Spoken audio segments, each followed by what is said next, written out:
Selon qu'il soit pro ou anti, les avis divergent. La rédaction de Top Congo FM a recueilli celui des deux principaux partis, PPRD de l'opposition Kabila et l'héritier du Sphinx de Limete. Nous nous demandons si les dirigeants actuels avaient vraiment bien tiré les leçons de ce que disait Etienne Tshisekedi.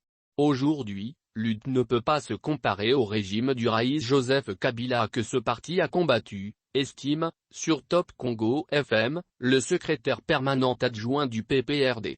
Tout en lui souhaitant le repos de son âme, nous nous demandons si vraiment le régime actuel, qui est censé être son émanation, lui permet d'avoir le repos qu'il mérite dans sa tombe, dit encore Ferdinand Camberan.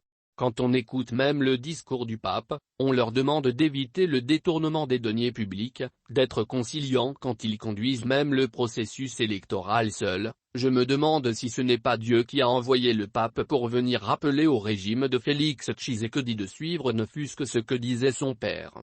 Bientôt le mandat de Félix Tshisekedi touche à sa fin.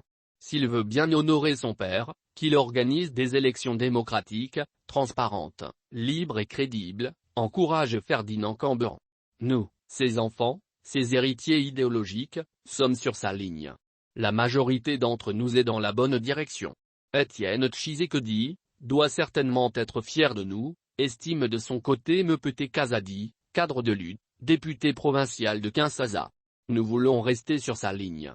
Tous les vrais Tshisekedistes ont à l'esprit cet héritage qu'il nous a légué, le patriotisme, et nous essayons de transmettre cela aux générations montantes, rassure-t-il. Pour lui, ce sont les gens de mauvaise foi qui concluent que nous nous sommes écartés de sa vision. Généralement, nous sommes victimes des accusations gratuites. Mepete Kazadi rappelle aussi que l'UD n'a pas l'intégralité du pouvoir.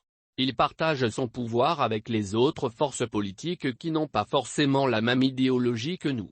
C'est elles qui ternissent souvent l'image de l'UD incarnée par le président Félix Tshisekedi.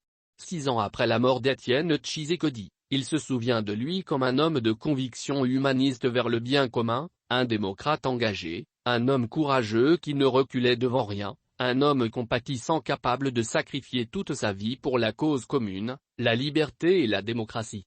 Principal opposant au pays, Etienne Tshisekedi est décédé le 1er février 2017 des suites d'une embolie pulmonaire.